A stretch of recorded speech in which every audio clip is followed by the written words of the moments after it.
আসসালামু আলাইকুম। আজকে আপনাদের সামনে খুবই ইম্পর্টেন্ট একটি ভিডিও নিয়ে হাজির হয়েছি। ভিডিওটি হচ্ছে, আপনি যদি অ্যান্ড্রয়েড ফোন ইউজার হন তাহলে অবশ্যই ভিডিওটি আপনি ফার্স্ট ক্লাস দেখবেন। এখন বর্তমানে অ্যান্ড্রয়েড ফোনের খুবই কমন একটি সমস্যা হচ্ছে ফোনটি রেডমি লেখা উঠে দাঁড়িয়ে থাকে, বা যে কোনো ব্র্যান্ডের ফোনে হতে পারে লগো উঠে দাঁড়িয়ে থাকে। চার্জার লাগালে চলে, আবার চার্জার খুলে ফেলে ঠাস করে বন্ধ হয়ে যায়। অনেক ক্ষেত্রে দেখা যায় কি, আপনার ক্যামেরা চালু করলে বন্ধ হয়ে যায়, সাউন্ড দিলে বন্ধ হয়ে যায়, কেউ যদি কল দেয় তারপরে বন্ধ হয়ে যায়। আপনারা দেখতেই পাচ্ছেন ভিডিওর মধ্যে বারবার ফোনটি বন্ধ হয়, চালু হয়, বন্ধ হয়, চালু হয়। এই সমস্যাগুলি সবচেয়ে বেশি হয়। তো এই সমস্যাটা হচ্ছে খুবই সিম্পল একটি সমস্যা। আর এই সমস্যাটি আপনাদের সামনে তুলে ধরার একটাই কারণ, অনেক অসাধু ব্যবসায়ী আছে যারা নাকি ছোট্ট একটা সমস্যাকে বড় ইস্যু ধরে বলে আপনার আইসি খারাপ, এই সমস্যা ওই সমস্যা বলে টাকা হাতিয়ে নেয়, যার প্রমাণ আমি অনেক কাস্টমার কাছ থেকে এরকম প্রমাণ পেয়েছি। আর এই সমস্যাটি আমরা টেকনিশিয়ান ভাইরা বলে থাকি এটি হচ্ছে একটি ফোনের জাতীয় সমস্যা।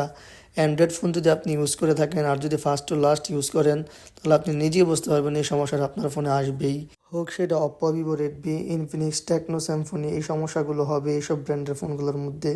আর এই সমস্যাটা খুবই বড় ধরনের কোনো সমস্যা না, ভয় পাওয়ার কোনো কারণ নেই। খুবই অল্প টাকার মধ্যে, খুবই অল্প বাজেটের মধ্যে এই ফোনগুলো আমরা খুবই যত্ন সহকারে ঠিক করে থাকি। মোবাইল সার্ভিসিংয়ের হেল্পফুল ভিডিওগুলো পেতে আমার পেজটিকে ফলো করবেন ও ভিডিওটি ভালো লাগলে বেশি বেশি করে শেয়ার করবেন। আর আপনারা কারা কারা এরকম মোটা অঙ্কের টাকা দিয়ে মারা খেয়েছেন অবশ্যই কমেন্ট বক্সে জানিয়ে যাবেন।